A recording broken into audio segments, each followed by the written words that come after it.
കുടിയേറ്റത്തിനും ഇസ്ലാമിക തീവ്രവാദത്തിനുമെതിരെ അതിശക്തമായ നിലപാടുകൾ എടുത്തുകൊണ്ട് ഡൊണാൾഡ് ട്രംപ് അമേരിക്കയിൽ വീണ്ടും അധികാരത്തിലേക്ക് എത്തിയത് യാഥാസ്ഥിതിക അമേരിക്കക്കാരെ സംബന്ധിച്ചിടത്തോളം ആവേശകരമായ കാര്യമായിരുന്നു.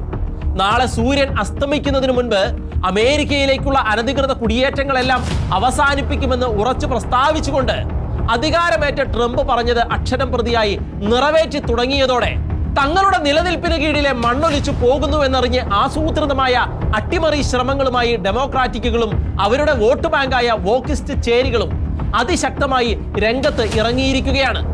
എക്കാലത്തും അനധികൃത കുടിയേറ്റത്തെയും ദൈവവിരുദ്ധതയെയും അസാൻമാർഗികതയെയും ആവോളം പാലൂട്ടി പരിപോഷിപ്പിച്ച ഡെമോക്രാറ്റുകളും അവരുടെ ഏറാൻ മൂളികളായി നിന്ന് അമേരിക്കയെ അരക്ഷിതാവസ്ഥയിലേക്ക് തള്ളിയിടുന്ന ഇടത് സ്വതന്ത്ര ഇസ്ലാമിക ചേരികളും ഏത് വിധേനയും ട്രംപിന്റെ നീക്കങ്ങളെ അട്ടിമറിക്കാനുള്ള നീക്കങ്ങൾ തന്നെയാണ് കൈക്കൊണ്ടുകൊണ്ടിരിക്കുന്നത്. അതിന്റെ ഏറ്റവും വ്യക്തമായ ദൃഷ്ടാന്തങ്ങളാണ് കഴിഞ്ഞ ദിവസം കാലിഫോർണിയയിൽ നടന്നത്.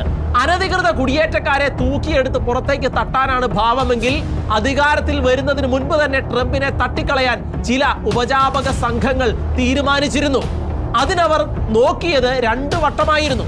എന്നിട്ടും വമ്പിച്ച ഭൂരിപക്ഷത്തിൽ ട്രംപ് വിജയിക്കുകയും ഭയമില്ലാതെ അമേരിക്കയിൽ ചുറ്റിത്തിരിയുന്നവരെ എല്ലാം തൂക്കിയെടുത്ത് രാജ്യത്തിന്റെ പുറത്തേക്ക് തട്ടുകയും അടുത്ത ഘട്ടമായ ഫെഡറൽ ഇമിഗ്രേഷൻ നടപടികൾ ഊർജിതമാക്കുകയും ചെയ്തതോടെയാണ് ഇനിയും അമേരിക്കയിൽ പറ്റിക്കൂടിക്കിടക്കുന്ന കുടിയേറ്റക്കാരും കഴിഞ്ഞ കാലങ്ങളിൽ നിഗൂഢമായ അജണ്ടകൾ മുന്നിൽ നിർത്തിക്കൊണ്ട് അവരെ ആവോളം പ്രോത്സാഹിപ്പിച്ച ഡെമോക്രാറ്റുകളുടെ കാലിഫോർണിയൻ ഭരണകൂടവും അവർക്കൊപ്പം വോക്കിസ്റ്റുകളും ചേർന്ന് ലോസ് ആഞ്ചൽസിനെ ആസൂത്രിത കലാപത്തിന്റെ തട്ടകമാക്കി മാറ്റിയത്.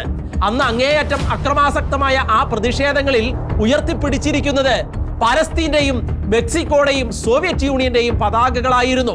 പലസ്തീൻ കഫിയ തലയിൽ കെട്ടിക്കൊണ്ട് പ്രതിഷേധിക്കുന്നവരെയും ഫ്രെയിമിൽ വ്യക്തമായി തന്നെ കാണുകയുണ്ടായി. മാത്രവുമല്ല, അമേരിക്കയുടെ പതാകകൾ നിലത്തിട്ട് തീ കൊളുത്തുകയും ആ സമയത്ത് മറ്റ് പ്രകടനക്കാരുടെ ഒരു കൂട്ടം അവരെ നോക്കി പ്രോത്സാഹിപ്പിക്കുകയും ചില പ്രകടനക്കാർ കത്തുന്ന അമേരിക്കൻ പതാകകളിൽ തുപ്പുകയും ചാമ്പലാക്കൂ എന്ന് തുടരെ ആക്രോശിക്കുകയും വിദേശ പതാകകൾ വഹിച്ചുകൊണ്ടുള്ള കലാപകാരികൾ ഇമിഗ്രേഷൻ എൻഫോഴ്സ്മെന്റ് ഉദ്യോഗസ്ഥരെ ആക്രമിക്കുകയും ചെയ്യുന്നത് ലോകം മുഴുവൻ വ്യക്തമായി കാണുകയും ചെയ്തിരുന്നു. അപ്പോൾ തന്നെ ഒരു കാര്യം വ്യക്തമായിരുന്നു: അമേരിക്കക്കാരായ ഡെമോക്രാറ്റുകളെക്കാൾ കലാപം ഇങ്ങനെ ശക്തമായി മുന്നോട്ട് കൊണ്ടുപോകേണ്ടത് ആരുടെ ആവശ്യമാണ് എന്നുള്ളത്. സ്റ്റേറ്റുകൾക്ക് സ്വയം ഭരണ അവകാശം ഉള്ള അമേരിക്കയിൽ കാലിഫോർണിയ സ്റ്റേറ്റ് ഗവർണർ ഗാവിൻ ന്യൂസിനും ലോസ് ആഞ്ചൽസ് മേയർ കാരൽ ബാസിനും വോക്കിസ്റ്റുകളുടെ ആസൂത്രിതമായ നീക്കത്തെ അടിച്ചമർത്താൻ സാധിച്ചില്ലെങ്കിലും ഒരു വലിയ ആഭ്യന്തര കലാപത്തിലേക്ക് എത്തിപ്പെടാതെ അത് ശമിപ്പിക്കുവാൻ കഴിഞ്ഞു. എന്നാൽ ആ കലാപത്തിന്റെ നാളുകളിൽ കുടിയേറ്റക്കാർക്ക് വേണ്ടി ശക്തമായി വാദിക്കുകയും അനധികൃത കുടിയേറ്റത്തെ ശക്തമായി പ്രോത്സാഹിപ്പിക്കുകയും ട്രംപിന്റെ നയങ്ങൾ ശക്തമായി എതിർക്കുകയും ചെയ്ത സുഹ്റാൻ മംദാനി എന്ന ചെറുപ്പക്കാരനെ മുന്നിൽ നിർത്തിക്കൊണ്ട് ന്യൂയോർക്ക് സ്റ്റേറ്റ് പിടിച്ചെടുക്കാനുള്ള ഡെമോക്രാറ്റുകളുടെ നീക്കങ്ങൾ ഇപ്പോൾ അമേരിക്കയിൽ കടുത്ത ചർച്ചകൾക്ക് വഴിവെച്ചിരിക്കുകയാണ്.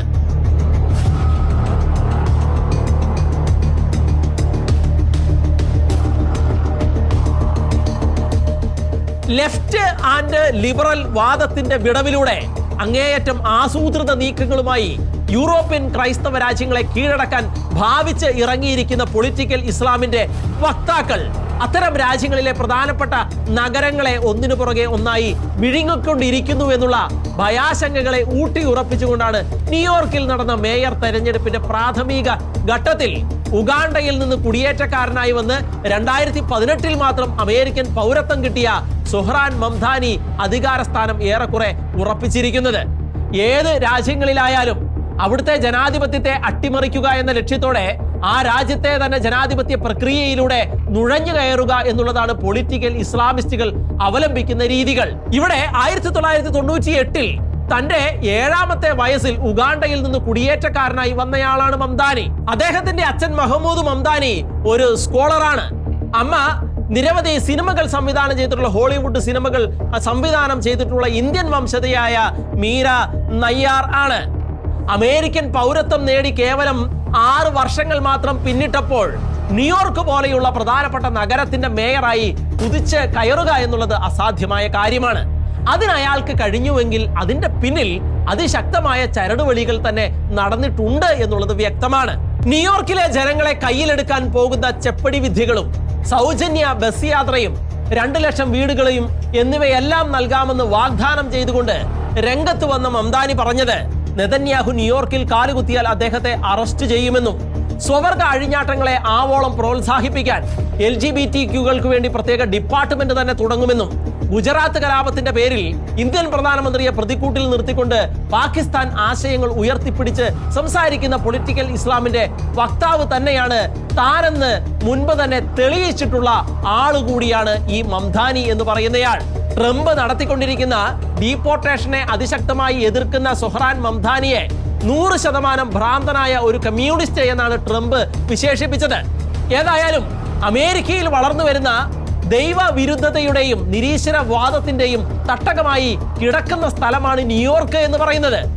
ആയതിന് വെള്ളവും വളവും പകർന്നു കൊടുത്തുകൊണ്ട് അവിടെ അതിശക്തമായി തുടരുന്ന ഡെമോക്രാറ്റിക്കുകളുടെ ഡെലിഗേറ്റായി നിൽക്കുന്ന മംദാനിക്ക് ജയസാധ്യത കൂടുതലാണ് എന്ന് പറയുന്നുണ്ട് എങ്കിലും ന്യൂയോർക്കിലെ ക്രൈസ്തവ യഹൂദ വോട്ടുകൾക്ക് അതിനെ പ്രതിരോധിക്കാൻ പോകുന്ന ശക്തിയുണ്ടെന്നും റിപ്പോർട്ടുകൾ വ്യക്തമാക്കുന്നുണ്ട്. പാകിസ്ഥാൻ വംശജനായ സാദിഖ് ഖാൻ ലണ്ടനിൽ മേയറാകുമ്പോൾ അവിടെ ഉണ്ടായിരുന്നത് കേവലം 15% മാത്രം മുസ്ലിം പോപ്പുലേഷൻ ആയിരുന്നു. അതേസമയം ന്യൂയോർക്കിലാകട്ടെ മുസ്ലിം പോപ്പുലാരിറ്റി 9%. ഇംഗ്ലണ്ടിനെ വിഴുങ്ങുവാൻ കരുനീക്കങ്ങൾ നടത്തുന്ന പൊളിറ്റിക്കൽ ഇസ്ലാമിനെ പോലെ ന്യൂയോർക്കിന്റെ ഭാവിയും അമേരിക്കയുടെ ഭാവിയും എന്തായിരിക്കുമെന്നുള്ള ദീർഘമായ ഒരു ഓർമ്മപ്പെടുത്തൽ കൂടിയാണ് മംദാനി എന്ന പൊളിറ്റിക്കൽ ഇസ്ലാമിസ്റ്റിന്റെ ആവിർഭാവം. ക്രിസ്ത്യൻ ഭൂരിപക്ഷ മേഖലയിൽ ഒരു മുസ്ലിം കാൻഡിഡേറ്റ് തെരഞ്ഞെടുക്കപ്പെടുന്നുണ്ടെങ്കിൽ അത് അവന്റെ വ്യക്തിത്വത്തിന്റെ പരിഗണനയാണെന്ന് പറയുന്നവരാണ് മിക്കവരും. പക്ഷേ തെരഞ്ഞെടുപ്പിന്റെ ഘട്ടത്തിൽ ഇസ്ലാമിക നേതാക്കന്മാരെ കണ്ട് മംദാനി പറഞ്ഞ ചില കാര്യങ്ങൾ വ്യക്തമാകുമ്പോഴാണ് ഇയാളുടെ അജണ്ട എന്തായിരുന്നുവെന്ന് എല്ലാവർക്കും മനസ്സിലാകുന്നത്.